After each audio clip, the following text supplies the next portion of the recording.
Hello, everybody watching.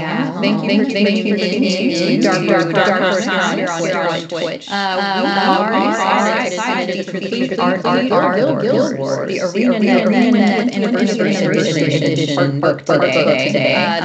This is available now for it's actually been available for a while in bookstores, but it is new in comic shops as we begin to open back up following closures due to COVID-19. So thank you for bearing with us as we continue to get those books out to all of the booksellers everywhere. We are especially excited today to welcome Aaron Coberly from ArenaNet. Thank you. Thank you for joining us, Aaron. So we will be diving into the art, especially today, which is, of course, the focus of this beautiful book. I'm also excited to welcome my colleagues at Dark Horse, Ian Tucker. Hello. And Brett Israel. Hello. So they are editors who work on actually a lot of our video game art books, and this one in particular. And so I just want to thank everybody who is in the chat as well for joining us today as we continue to stay home and practice social distancing. We're happy to at least be able to bring you this content here online so we can still kind of see one another and interact. So if you have any questions for the team as we go along today, please feel free to start dropping those in the chat, and our mod team will be looking out for those, and we will work them into our Q&A with Aaron. Please remember that we're talking about the art book specifically. We can answer some game questions too, but we're focusing on the art especially today. So quick rundown too of how the giveaway will work. We do have some game codes to give away, which is very exciting. They are for Guild Wars 2 Path of Fire Ultimate editions. 2 winners will also receive a copy of the art book, so that's a pretty sweet prize. The giveaway will begin momentarily in the chat. You just need to enter the code word once and only once, and your entry will be counted. You need to use the hashtag or #, and the keyword or phrase is Path of Fire. So hashtag PATHOFFIRE, hashtag Path of Fire. So just enter that in the chat, and we'll be taking entries until near the end of the stream when we'll draw a winner. And it's as simple as that. I think that's about it for housekeeping notes. Just one more quick note. Like I said, the art book, it's beautiful. It's available wherever books are sold now. We do encourage you, if you can, to shop locally. Comic shops and bookstores, many of them are offering online ordering, curbside pickup, lots of creative options for folks, even though we continue to social distance. If you go to comicshoplocator.com or indiebound.org, those are both great tools for finding shops near you. I know we have a lot of great shops here in the Portland area, which is where Dark Horse is based. For the team here with us today, our guests, maybe starting with Aaron, are there any local shops or just shops in general near you that you would recommend? So I used to be a massive comic book collector, and I had like over 3,000 comic books when I was 18. But as I grew older, I think I have 1 crate left. But since then, I haven't really collected much. I do get my comic books if I ever get them from Half Price Books in Crossroads. They have a great comic book section.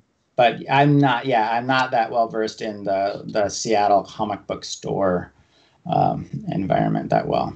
That's fair enough. Like I said, comicshoplocator.com can help you find one near you. You just pop in your address. It works outside of North America too. You just need to kind of tab over if you're outside of our region. How about you, Brett and Ian? Any special recommendations? Brett, you go. Well, if you're in the Portland, Beaverton, metro-ish area, a great store is Books with Pictures. While we've all been working from home or been at home through the quarantine, Katie at Books with Pictures has been driving to people's houses and delivering the books directly to you. She's been posting about it a lot on social media, and she's great. The store is great, and they really cater well to the customer. So I would recommend that one. Agreed. One I like a lot is Cosmic Monkey, also in Portland. It's up on Sandy, and just fantastic environment, run by a great team. It's kind of a Portland institution now. It's been around for over a decade, and I just always really love the stock they keep, and always enjoyed supporting them. Another excellent recommendation. So yeah, places are open. They are doing what they can to get books out to folks, even though, like I said, we continue to social distance. And I know you can find the Complete Art of Guild Wars also through Guild Wars website. So it's available to order online in a whole variety of places. I definitely recommend picking it up if you are a fan of the games or just of beautiful video game art, or beautiful art in general. I am an absolute lore fiend. Also, I love games with lore, and so pretty much any art and lore book for someone like me is worth checking out. So we'll get into some Q&A with the team about the making of this art book. First, 20 years, in case you didn't notice, the full title of this book is 20th Anniversary Edition. So congratulations to everyone at ArenaNet on 20 years of the games. Yeah, that's awesome. I mean, it's such an awesome thing for that IP, for our IP, that, fans have been loving the game for 20 years. It's amazing.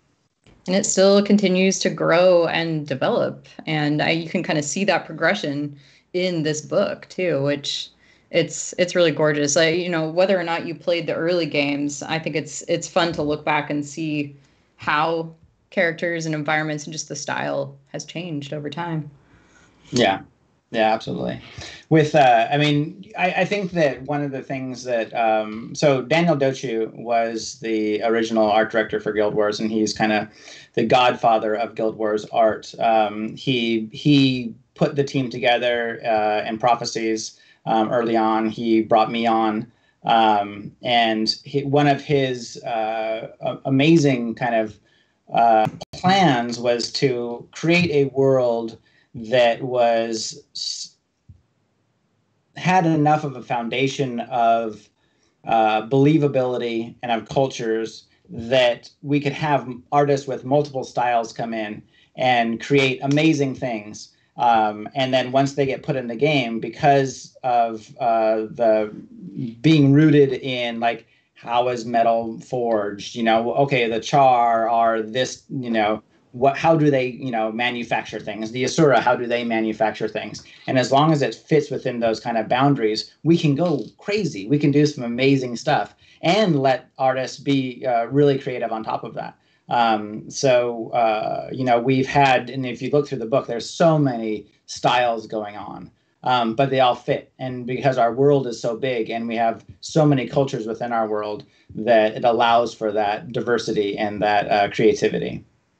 Absolutely. Every time I have mentioned this book to other people, the art is actually the first thing that comes up. I'm not making that up. I'm not saying that just for the sake of saying it on this stream. I mentioned the Art of Guild Wars, and they're like, "Oh, that game is so beautiful."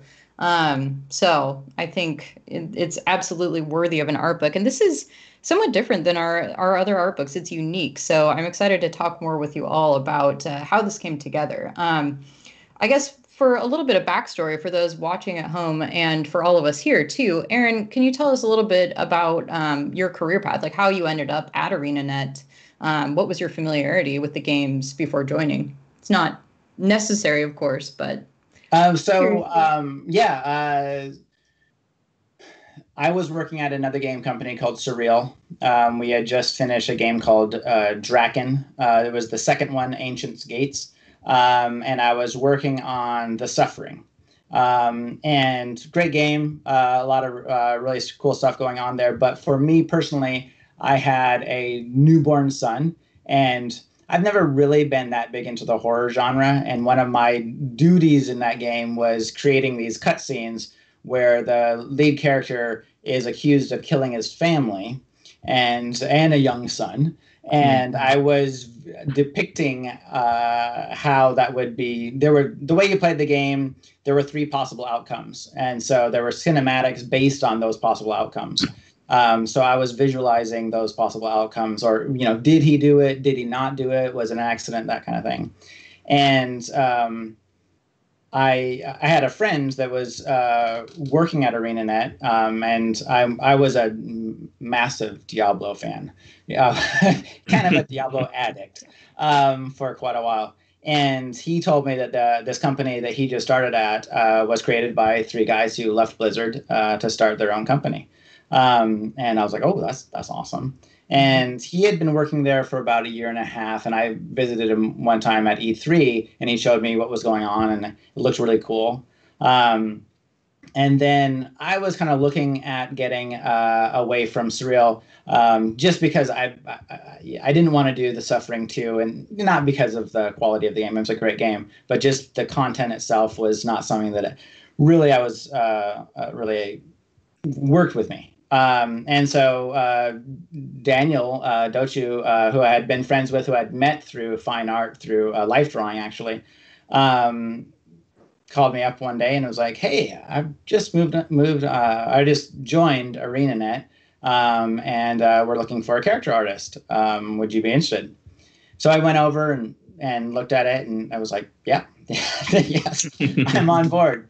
And really, I think the fantasy genre to me is such an wonderful kind of palette, because you create your own rules, and especially as an artist, there's so much creative freedom to create worlds, to create creatures. You can have those kind of the scary swamps, and then you can have the gorgeous meadows and the fairies and all of the stuff. So and we have with Guild Wars, we have Asuras that are really kind of sci-fi-ish, and we have the Char, which are industrial, and we have all of these different components that for an artist is just like, how could you ask for anything more? How could you be less less inspired to just come up with amazing cool stuff? So that's kind of, and I've been at ArenaNet for, well, I started with Prophecies, so I've been here for I think it was 16 years last December. Wow. Congrats. Thank you. Maybe we should make another 20th anniversary for you when you hit it. We'll do a second edition. In a couple of years, yeah. Yeah. With your background in fine arts, do you find that you have a focus more on portraiture or landscapes? Like you mentioned, life drawing. Yeah, I have. So I have been, through my early education, I did a lot of attending life drawing sessions, and so the figure, the human faces and stuff have always fascinated me. Mm. It's just amazing how we all have the same ingredients. And just subtle shifts make us all unique.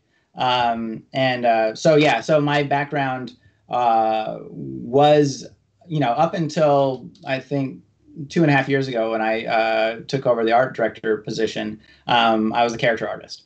So through Guild Wars 1 and Guild Wars 2, the characters were kind of where I was a character lead, and so character design and everything was where my passion was. Yeah, definitely. Cool. Yeah.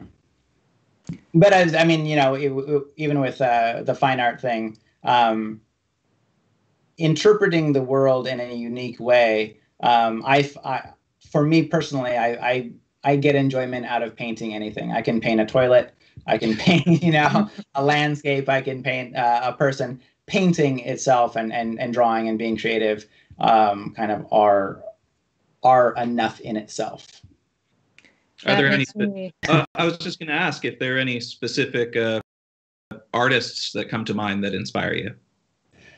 So that's kind of a crazy thing. I was thinking about that a while ago. Like, I am inspired by so many artists. One of the things I also teach art, and I guess some of my favorites are Nikolai Feshin, Sargent, Soroya, Anders Zorn, Carolyn Anderson, who's a contemporary artist. There's so many, Jiminy Christmas. And so many young people. It's amazing how many amazingly gifted young artists there are. but and then there's so many different things. Like you look at a Van Gogh and you're like, oh my God, that's incredible. And then you look at a Rembrandt and go, oh my God, that's incredible. And then it's like, oh, that it, it's there's so many. There's so many artists that are blow me away that I'm inspired every day by all artists. That fine art background, I think, really does come through with the unique style of Guild Wars. I didn't have to know your background specifically to be able to see how, I don't know, for lack of a better word, I've been thinking of it as like painterly. It all looks kind of like it's inspired by oil paintings. And of course, we see a lot of different styles, as you said, all throughout, and depending on different time periods and whether we're talking about characters or environments. But just overall, it has that beautiful kind of almost like brushstroke visible quality to it. Yeah, I think it's always been our intention to make, Guild. I mean, it's all 3D, right? And so to me, and I think, Daniel had this goal as well, is how can you make this hard thing, this 3-dimensional thing, and especially back in the day when you had only so many polygons to work with, and you had edges, and edges are hard. You have one vertex to the next vertex, and you have a hard line between them. And how can you take something like that and make it feel natural and handcrafted and get away from that machine manufactured kind of thing? So it's always been our goal to try to turn that image, turn that screen into art, into something that doesn't feel computer generated, that doesn't feel that it's all zeros and ones, that it feels like an artist, that there were thought behind it. There were decisions, there were artistic decisions behind the creation of the art that you see. Mm-hmm. Well, I think you are succeeding in that mission.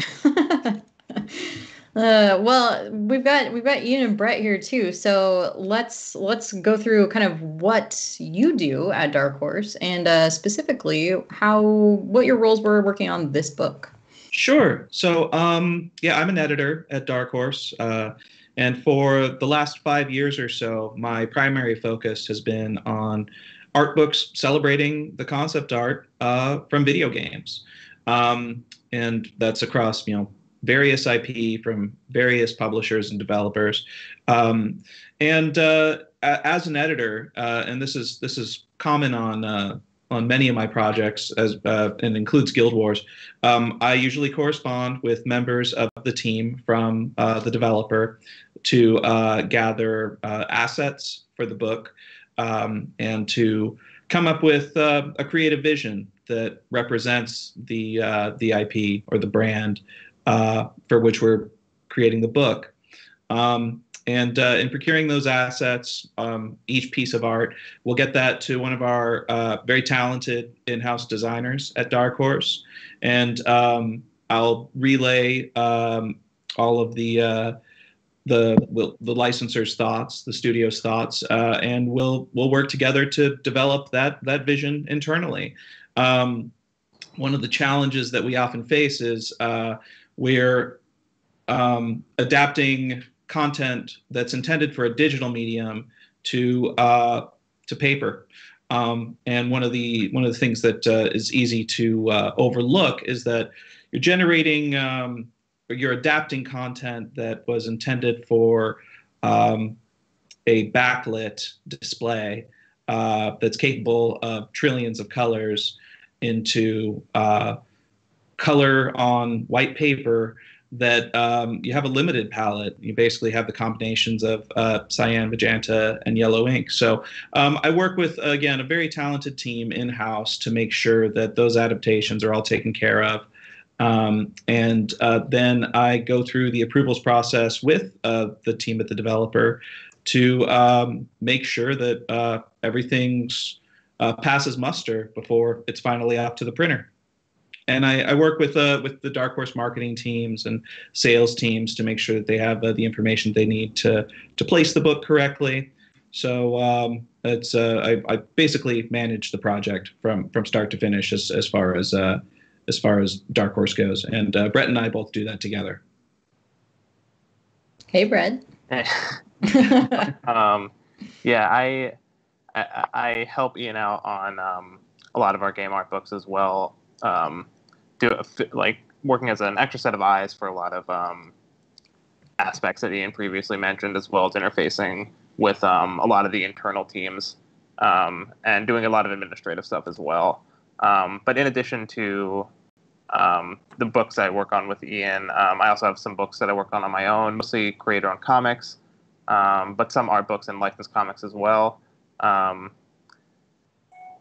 It's a very, very different approach to the way things are done, but both are fulfilling in their own way. I think getting to, like Ian said, translate something that's made for the screen and essentially make it into a book is always an interesting challenge, and it's always a fun challenge. I think we always do it really well. In comics, you're building a story from the ground up, or you're helping a creator tell their story in some way. So both very different, but I like both a lot.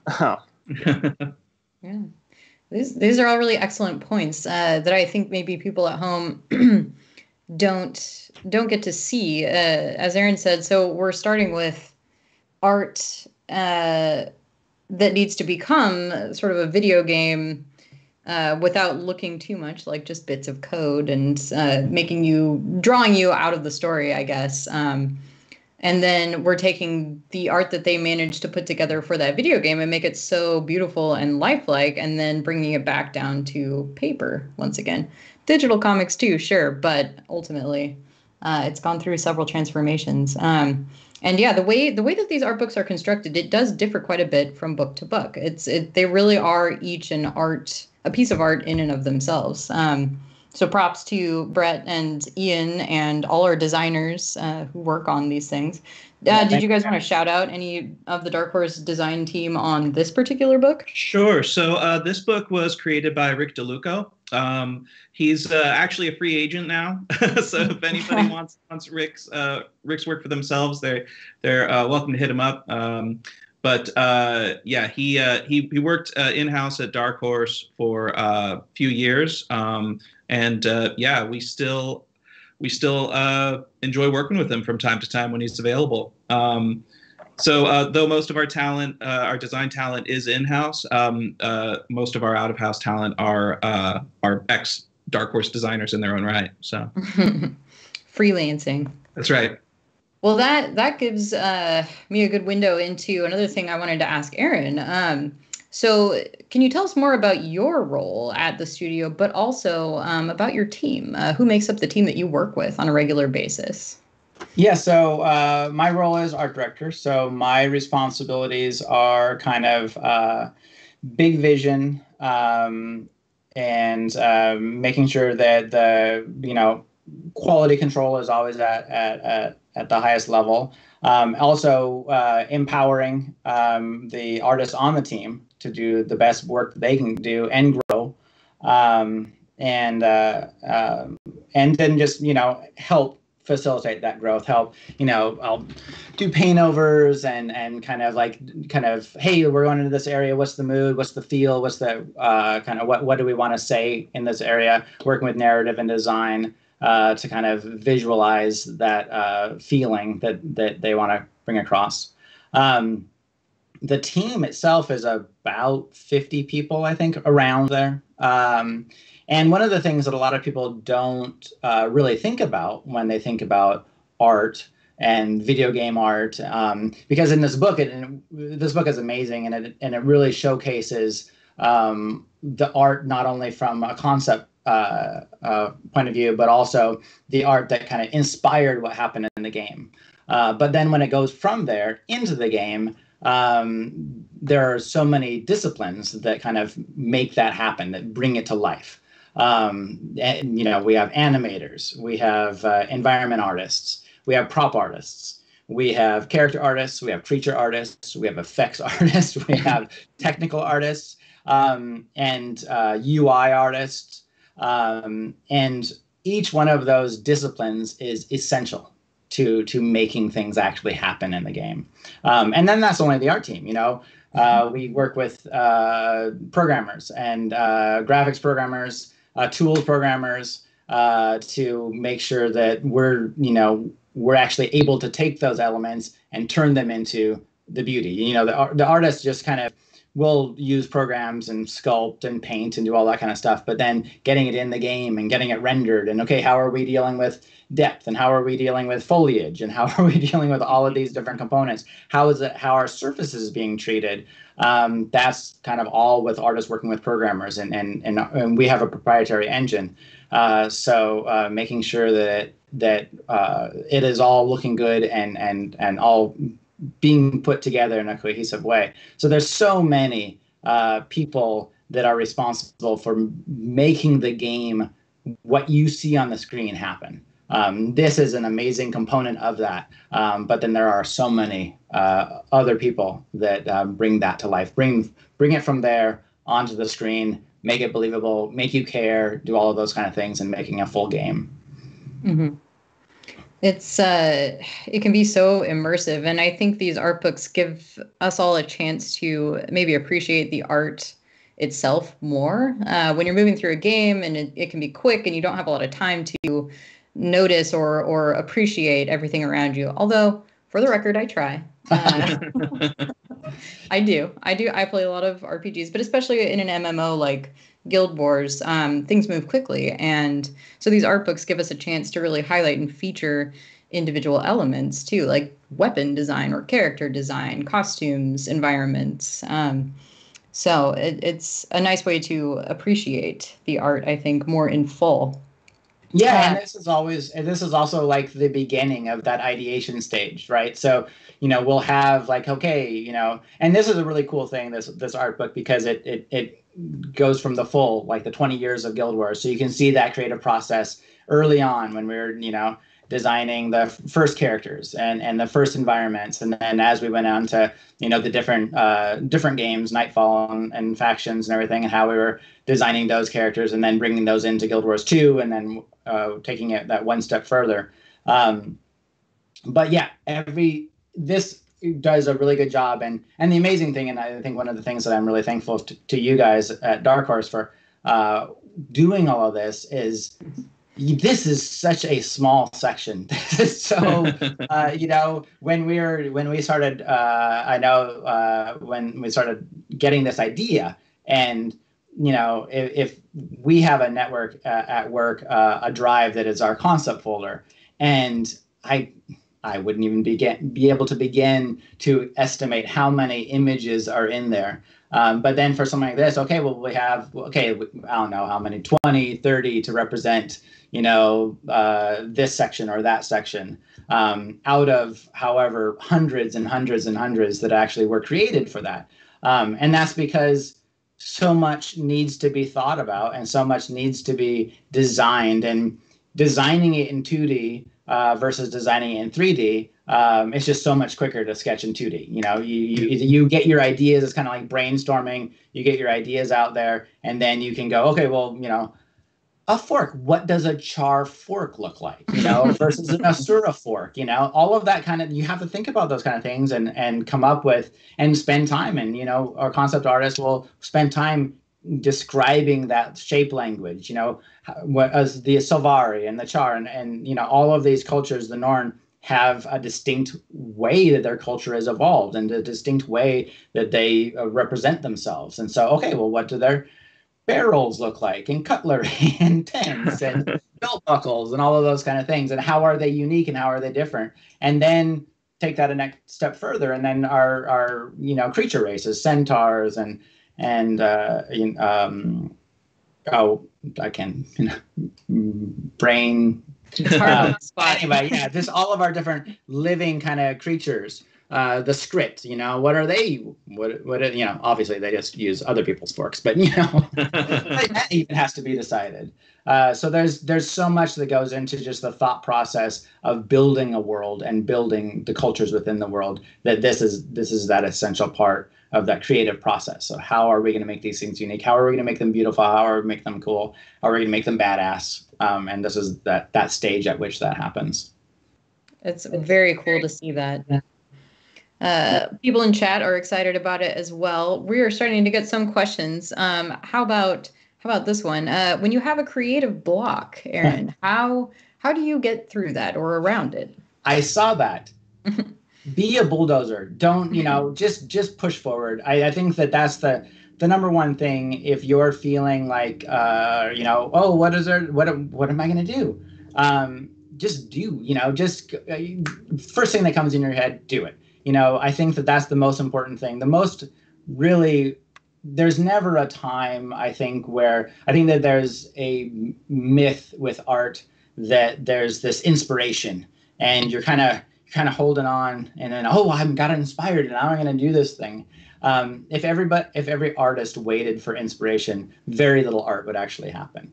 You just got to plow through it. You got to make art, you got to draw and paint and do the stuff. And through that, you will discover, it's for me, and I think a lot of artists, that, it's really about the journey. We're always growing, we're always learning, we're always progressing. And so if you're really focused on the destination, you're losing that self-education. Like how are you taking that first step? How are you getting through, where are you going? What are you going to try today? There's a really amazing artist in this book, Teo Prinz, who is one of our environment artists. And me and him will attend life drawing sessions together. And then afterwards, quite often, we'll just start talking about art and talking about theories and stuff. And he's a genius. I mean, really an extraordinary artist. But we'll start just talking about like getting deep down into that art talk and giving yourself challenges. I think when you're creative, one of the biggest mistakes that people can make is that they're so focused on the end product that they get scared. They want this thing to be great, and they go, okay, what do I want to do? I want to do the most amazing possible thing. That's not really a goal, So set up, what are you going to work with today? Are you going to work with the value? Are you going to focus on really value, or are you going to focus on proportion? Or are you going to focus on composition? Break it down into doable kind of components, and then continue to build your own skill set, and then kind of continue to add to it, and then before you know it, you're doing stuff that you're happy with.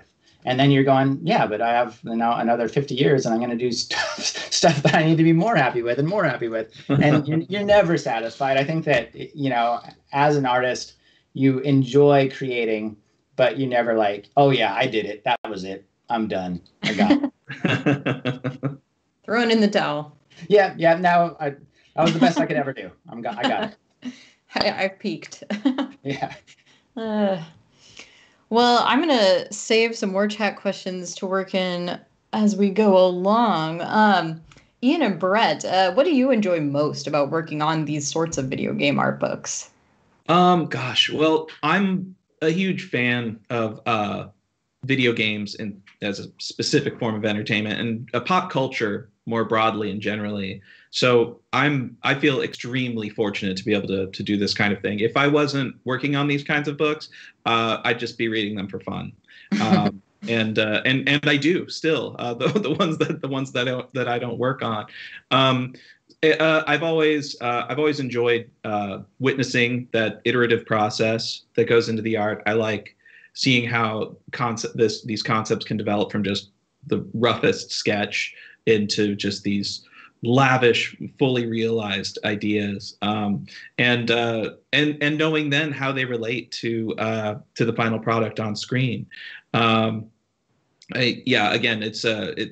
I feel very lucky just because this was a hobby that I managed to parlay into an actual job. So it's a broad answer, but that's probably my favorite thing about working on them.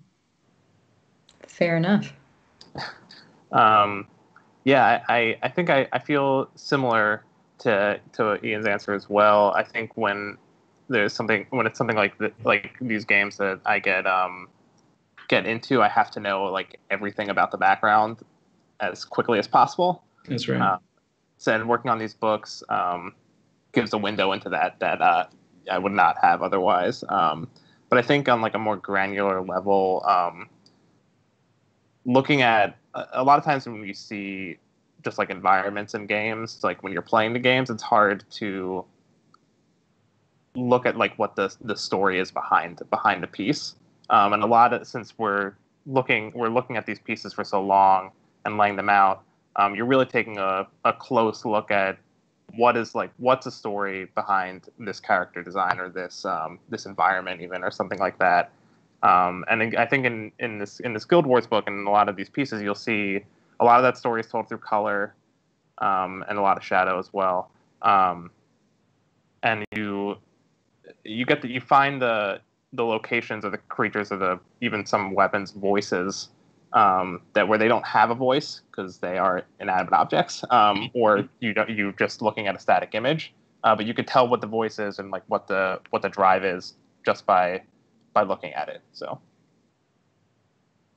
an excellent in-depth art answer. Good job. Actually, that's a great opportunity. We picked out a few pages to highlight today that kind of show some of the specific different types of features that are in this book. Maybe we can queue up. We were going to look at a few spreads like the weapons on pages 42 to 43. That gives us quite an array of designs to look at. I can see that some of these are probably concept pieces, but I love them, especially there's like a butcher knife kind of thing that has like a mace spiked ball in it. So that's pretty savage. Anything goes. There's like sickles. We have all kinds of interesting designs. There's so much creativity and variety throughout all of these. And Aaron, you were saying you have, as we know, with video games, there are people who specialize in kind of each area of this. Any designers that you want to call out that work on these kinds of, I guess, equipment designs? So our current concept artists, and even this, I think that I'm not 100% sure, but I think that those ones on that last page were Keikai's. He's no longer at ArenaNet. But our current concept artists kind of do almost everything. Like they'll do the environment stuff, they'll do creature design, they'll do weapon design. It's one of the things about like what I was talking earlier about like the char fork. We'll kind of get a brief from design or narrative or even like our rewards designers.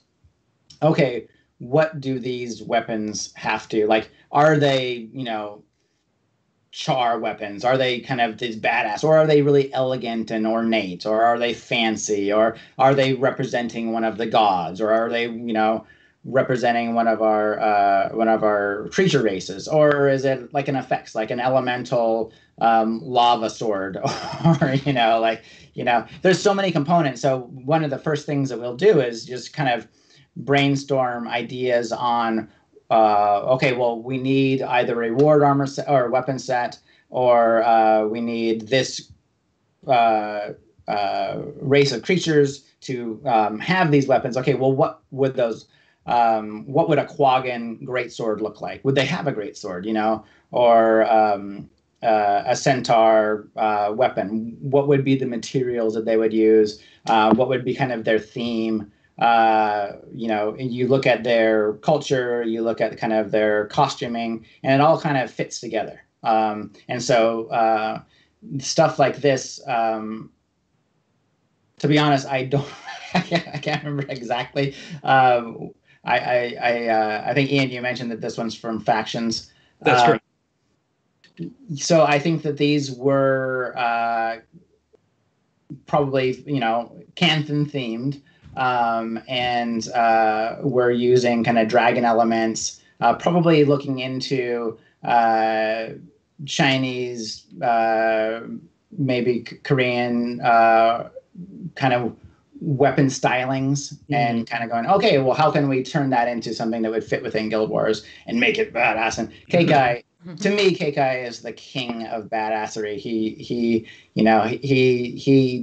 even though he was the one that created the Quaggans, his innate nature is just pure badassery. Good to know. Every time I see those elements, I will think of his his art. So we had another question from chat. This one may be a little bit more complicated to answer, but they wanted to know, what is the most challenging thing to design? I guess maybe we can break that into the categories that are covered in this book, perhaps, like environments, character design. So character design is always the most challenging, just because it's your avatar, how you as a player are represented in the game, and with an MMO. You want to imbue yourself into that character. You want to have this kind of fantasy version of yourself. And so because of that, it can be as broad of a spectrum as possible. Maybe you like being really thick and heavy and tough and, just bash things. Maybe you like being more elegant and like this, like a mesmer kind of fancy. There's so many elements, and so I think with an environment, you have like, what's the mood, what's the core mood, and so that's something that initially we can work with to develop that. With costume design, there's so many micro components that go into it that we can get that core mood, we can get that fancy, but then what type of fancy and how elegant, and is it magical, and is it really decorative, or is it fancy kind of heavy armor? So I think that's one of the things that people, as a player, you get so passionate about, and so kind of this is your representation in the game, and there's a lot more emotion involved with the assessment of the art in costume design and character design. Mm-hmm. Yeah, I think everybody who has played any kind of RPG can identify with that character creation. It's fun. It takes you a long time. I usually have to stop myself, like, stop messing with every little detail, just play the game. Yeah. Yeah, and then as you go, like, okay, well, that's a cool outfit. Do you want to wear that one, or do you like the one? And then you get into the fashion wars, and and there's, I found a website a while ago that's like, I forget what it's called, but it's basically just Guild Wars fashion, and it's amazing. We design the outfits, and and there's amazing artists that come up with the cool designs and everything, but then you look at how players have mixed and matched and used the die system and have created their own really unique looks, and they're beautiful. And it's like, wow, these are really cool. It's really players being really creative with the ingredients that we've provided. Do you see? Of course, we don't really have in-person conventions right now, but we do still have social media at least. And between the two, do you see a lot of cosplayers? Create physical? Yeah. We've. Amazing. Yeah, it's amazing the quality and time investment that fans will put in to creating costumes. We actually had a few years ago, we had somebody come to our office, and they had created a Sura mech that they were able to get into. I think it was like 12 feet tall, and it worked. She could walk around in it. It was, it blew me away. I was like, wow, that's so amazing. That is incredible. Yeah, those huge costumes, especially at a convention. I don't know how people even can stand. You can't really move through the crowd. So props to all the cosplayers out there. Yeah. Well, so we've talked a bit about these different kind of, and Gary, our awesome tech, is showing on the stream here some of the environments and characters and how those are divided into sections within the book. Ian and Brett, can you talk a bit more about how that organization kind of came to be in this book? Sure. So when we start a project like this, it's important for us early on to establish an outline from which we'll be working. That lets the studio know how to deliver the assets to us, and then it lets our designer know how they should be laid out. So, so there's with a book like this that's just exploring such an incredible breadth of content. There's we want to make sure it made sense to us first to explore it chronologically. It felt like that was the way in which folks would be able to access it in the most familiar way. And then basically by each entry's unique content, so like you said, characters, creatures, weapons, environments. And we followed the team's lead with that. It just felt like it lent itself most organically to the IP's needs. Makes sense. We have another chat question. Again, a little bit more for Aaron. How do you enjoy collaborative art? My whole job is collaborative art. So I hope you do. That's. I mean, I think when you're in video games, it inherently is collaborative. There is no aspect of it that isn't collaborative. I mean, all of these weren't just somebody just going, "Oh, hey, I'm just going to do some stuff." All of them are like, "Hey, we have this area. We want to fill it up with this. What type of thing? This is a discussion. Hey, here are some core bullet points that we're trying to achieve with this." And then that is what goes into the creation of the concept art. But then that gets all the way down the road. So like a creature will go through concept, then it'll get approved narrative design. Everybody will look at it. We'll all discuss it. Does it fit what we're looking for? Then that will go to creature art. Creature art will do an initial block in. If it's a new creature, then that will go back to animation. They'll look at the rig and the skeleton, build a skeleton for it. Tech art might build a skeleton for it, and then that will go all the way down the line. Animated, creature art, materials that might go back to tech art for a new material. Maybe we want this creature to have a unique feel to it. Then effects. Okay, well, how do they attack? Do they use magic? Do they have effects on them? Even like a flaming torch. That's the effects team. And then UI. What's their portrait? Do they have unique things? And then down to the audio team. What does that creature sound like? What are the attacks sound like? All that kind of stuff. So there is.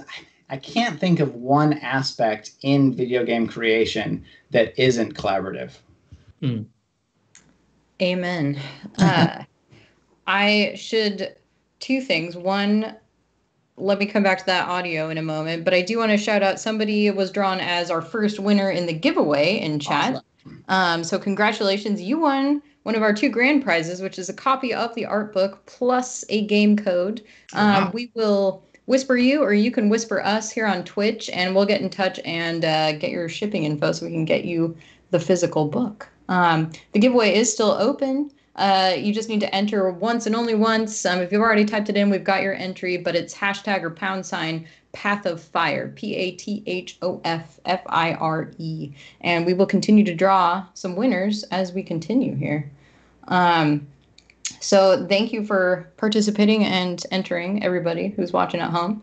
And audio. So Guild Wars has been streaming a lot lately.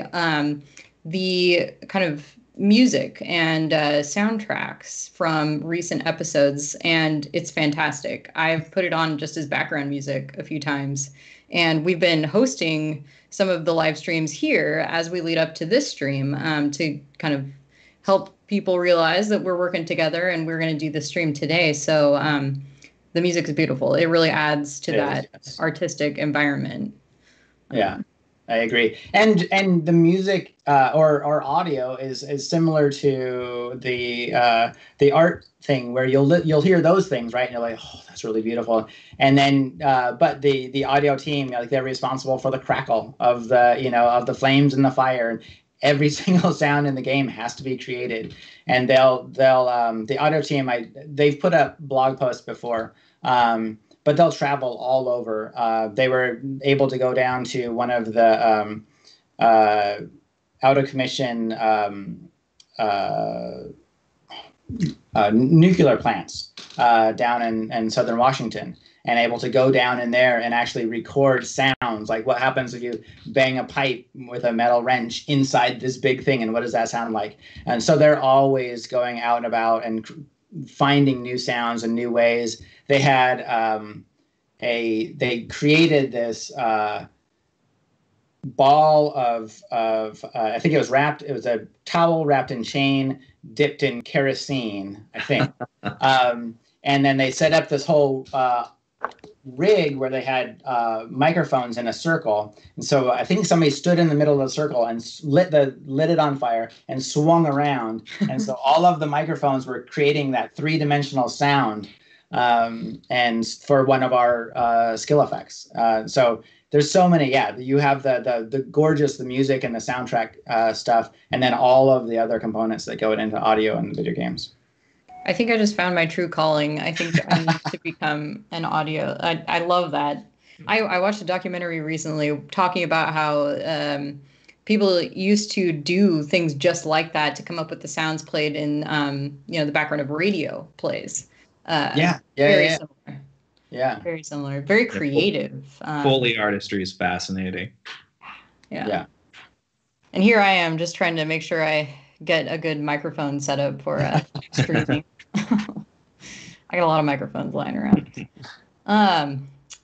Let's see. So giveaway is still running. Thank you all. Getting some more questions in chat. Thank you guys. I will continue to work those in as we go along here. Aaron, I don't want to miss this one. We all are fascinated by your own background in just art, fine art. Do you mind telling us a little bit about your own artistic background and kind of how that has influenced what you work on with Guild Wars? Sure.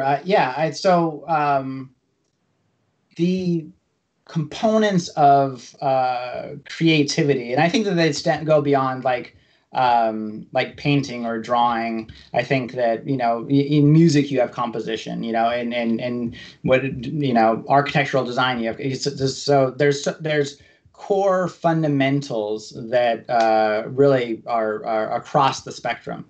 So I think that for me, painting and drawing and thinking about those core fundamentals all the time translate one-to-one, in video games. Now there's things that don't, digital medium versus traditional mediums, 3-dimensional ZBrush sculpture, that kind of stuff that doesn't, the tools themselves don't, translate one-to-one, but the idea and the concepts do. For let's say character or even observational components of rendering. When you're painting, you're diving in to the materials and the way light describes the world. And you're painting a tree and it has big leaves, and you notice that the light hitting the top of the tree, if it's a sunny blue day, the light hitting the top of a leaf is actually catching the sky. So it's not a warm light, it's kind of a cool light because it's actually reflecting the sky. But then underneath, as the light penetrates the leaf and it illuminates the fluid inside the leaf, as you look at the bottom side of the leaf, it's all warm and orange and bright and, greeny yellow. And you go, oh my gosh, that's so cool. And it's, that light transferring. And the similar thing happens with skin. Our skin is a thin layer, and underneath there's fat and there's blood and there's bone. So you have what's called subsurface scattering, where the light penetrates, goes in, and then bounces around and creates different color. And so that's something that you will learn observationally through fine art that's completely translatable in 3-dimensional art. So there are a lot of kind of similarities that are core fundamentals to not only creativity but material rendering. Portraiture, is very similar to sculpting a face. You'll look at proportions, you'll look at the way the muscles work under the skin, you'll look at that structure, the skeletal structure of a face, and then, like I mentioned earlier, like, why does that face look different than that face? We all have a nose, we all have 2 eyes, we all have eyebrows, we all have a mouth, we all have, the basic ingredients are the same, but how can you push this one to make that character look a little bit more like that? I want this character to look a little bit stronger and a little bit meaner and a little bit tougher. Okay, well, how would I push those ingredients to form that, versus, okay, how would I make one that was lighter and softer and more elegant? So I think that if you take away the tools themselves, There, so much of the components are very similar, and similarly, the journey component of creativity. You know, those types of things, like what you're learning versus focusing on the end result. If you focus on just the painting or just the 3D sculpt, yeah, of course, you look at them and they're like, oh, those are totally different. But that journey to get there might be very, very similar.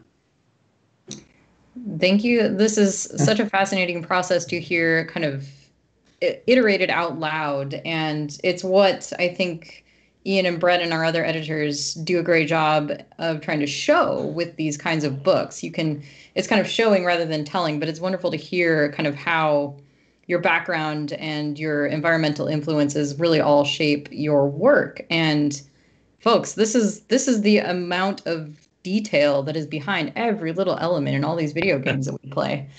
Oh, it's amazing. And so with respect to this book, and this is a question for everyone, do you have is there anything in here that you especially love, that really caught your eye maybe when you were working on it, Brett and Ian? Anything that you would like to call out in this book, be it an environment, be it character designs, any other elements? Sure. I think I was most drawn to the creatures. I think Guild Wars features some of the most unique creature design I've seen in any game. Just really extraordinary use of textures, and like Brett alluded to earlier, each one has sort of a unique color story that speaks to their native environment.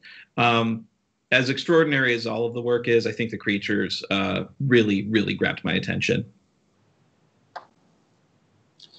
Yeah, I am going to echo yet again what Ian said. I think the creature design here is really strong. I appreciated going through each game and going through each the time moving from past to present, seeing like the different medium's probably not the right word, but just the way the environments were constructed. Like how it changed over time, I thought it's an interesting dichotomy to go from the past to the present. Yeah, I'm kind of rambling a little bit, so Fair enough. Aaron, I'm sure this is not exactly an easy question for you, but anything that you are maybe especially proud of? You know, I can't single out. Sorry, but it really. I mean, honestly, I mean, I can look at that book and look at every page and just say, man, this is gorgeous and this is so cool and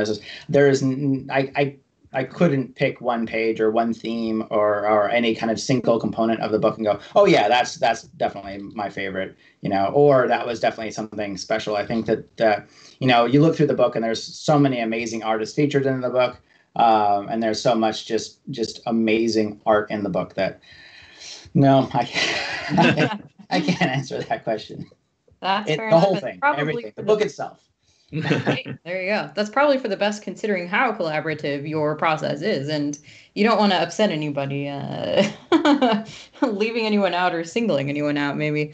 But truly, it is beautiful. I love the characters, the creatures rather as well. I'm always kind of prone to that though with most video games, so I may not be the most impartial judge.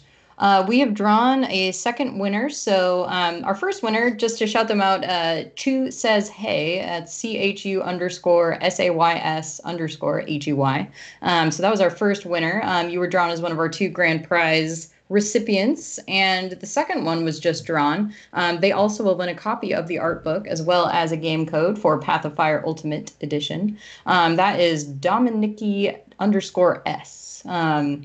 So both of you have been announced in the chat, and just go ahead and type claim, and we'll get in touch with you following the stream to organize your prize shipping. Thank you for following along and participating in the chat. Aaron, we have got a question about Utopia. Do you want to talk about Utopia a little bit? I don't have that much information on Utopia. Okay. So with any, you know, game development and especially Guild Wars, and like Guild Wars has been going on for 20 years, you know, there's a lot of ideas that are explored.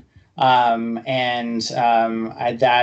was an idea at a time that we started to explore.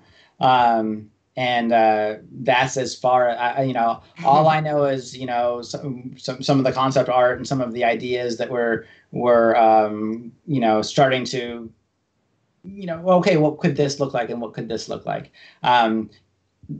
I don't know. I mean, from my standpoint, back then character lead, I don't know how, far the narrative got and how far design got and all other kind of components were coming together. So I don't have much information on that. All I know is that was primarily an exploratory kind of, it was an idea that we were exploring, and that's as far as I got that I'm aware of. Fair enough. Still, it is included in the book among all the other beautiful art when we move through all the different kind of chapters in the game. So it's definitely included in here. So another question for everyone. So as we've discussed, kind of touched on a few times here, the environments throughout the world are very unique. And I think it's fascinating to see, and you mentioned Forks specifically, getting all the way down to the nitty-gritty details, but how have those harsh environments shaped the art and design of the game? One of the things I really like is the kind of description you get in this book of, so in this particular environment, here is how the species that lives here has had to adapt to that environment in order to build their cities, for example. Mm-hmm. Is there anything about working with those that you find most interesting or challenging? I think that for us, it's because the world is so big and obviously getting bigger all the time. But it's more of creating, we really want to create things that we haven't seen before, or, okay, well, we have all of these areas. What's our next area? What can we do? What's unique? What can be really different about this area? And then, okay, let's get a few kind of touch points, and then kind of have that. Okay, well, what does what cultures live in this environment? And okay, well, so we have this. What cultures, and quite often it'll go back and forth a bit, okay, well, maybe this is kind of crazy cliffside dwellings that, it's all built on ladders and scaffolding and all, and so, okay, well, what types of things might live in there, and then it'll go back and forth. So it really is, how can we have variety in our world? How can we always keep the players excited and interested in new things?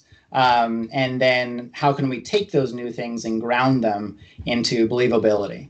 And so a perfect example is, well, we have, like, just initially we had, our core for Guild Wars 2, the core playable races, and then what their kind of environments and what their culture is. And then, okay, what would be a good natural enemy for that, and what would be good, and then that just kind of branches out, and then it kind of builds upon itself. And then you can say, okay, we've done all this. What would be something new and different? Oh, and maybe we can go over here, and then what can we do there? There's always something. It amazes me how much you're able to kind of expand and truly find new things to explore. And I hope that the fans are appreciative of that, because it's pretty impressive. When we announced this book at PAX West last year, actually, there were also some expansions being announced at that time. And it was fun to see the whole fan community come together and kind of celebrate and get excited about what was going to be next, a new environment to play in. Yeah. And it's fun for artists, it's fun to be creative and coming up with new ideas and new cool stuff. Always something new. We'll have to do another book soon enough, because you guys are going to keep coming up with more. Yes.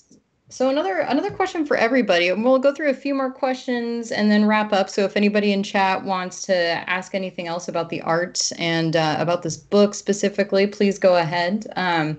But for all three of our guests, when you are playing a game like this, an RPG, fantasy perhaps, or just any I would say any RPG. Do you have a preferred style of play, like distance, sniper, or what do you like to do? What's your mode?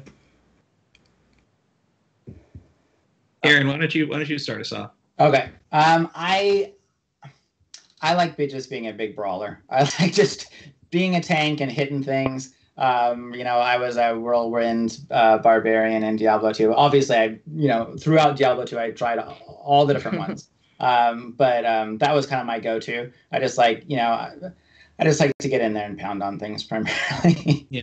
No, I'm the exact same way. I don't like monitoring like a mana pool or anything like that. I like my resource to basically be my health bar, or my stamina bar if the game warrants it. But yeah, I mostly like a bruiser. I like high DPS, high HP. It's just that's kind of how I tend to roll too. In the Elder Scrolls games, I'm usually like an orc barbarian, and in D&D I tend to roll similar type things too.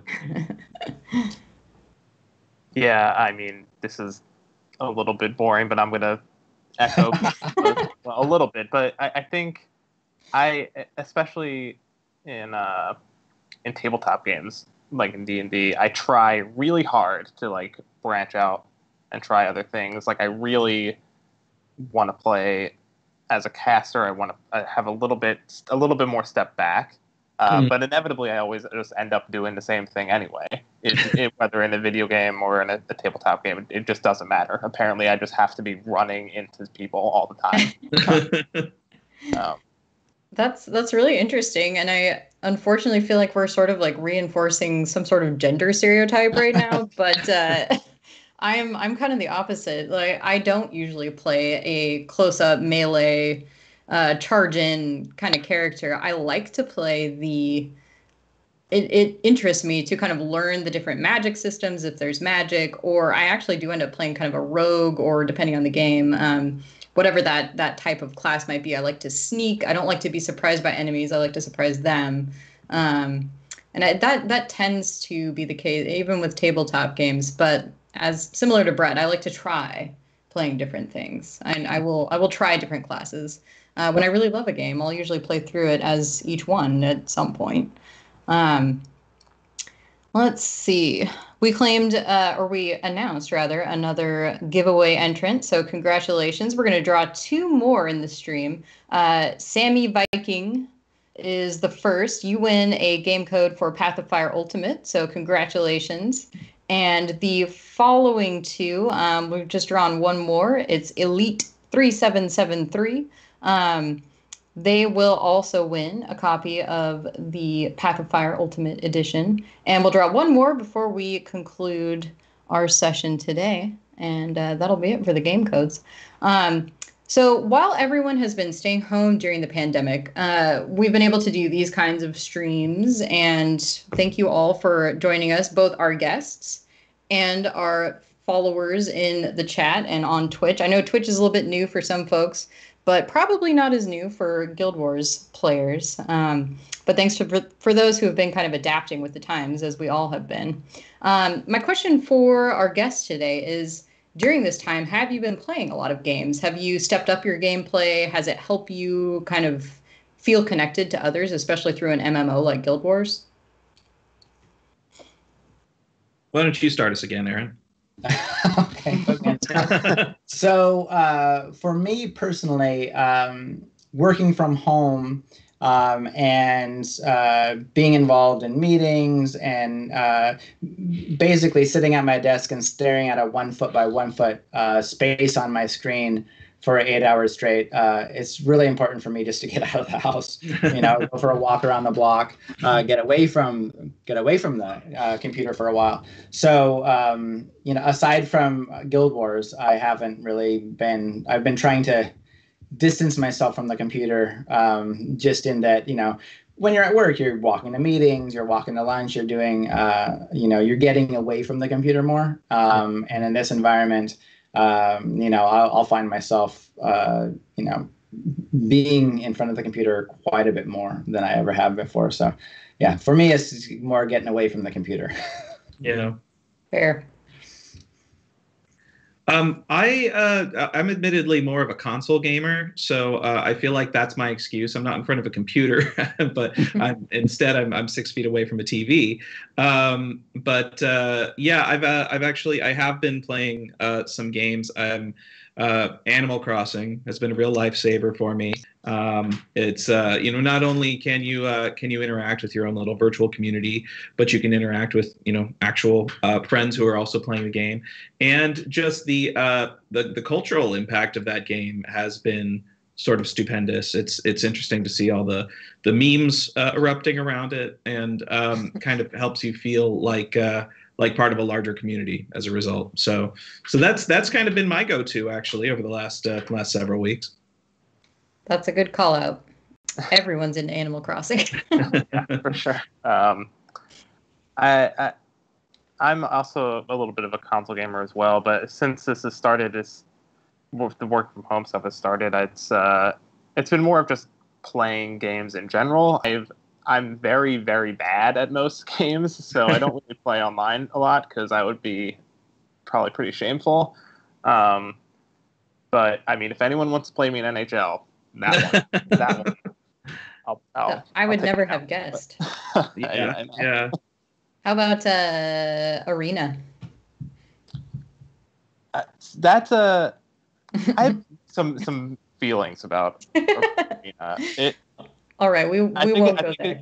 I think it's fun, but it's the same problems that I think people have with tabletop. So, but yeah, Brett is a big Magic the Gathering player, and I am as well. I actually have not played Arena yet at all. I'll have to check it out. I have not. I've been actually extra busy during the stay-home orders because we have been doing so much more content like this online. So I have had not as much time to play video games, but I am doing yet another playthrough of Dragon Age Inquisition because apparently that's my comfort thing.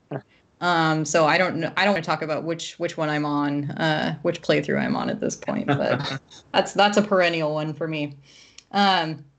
Well, I think that'll wrap us up. We drew our final giveaway winner, so congratulations to everyone.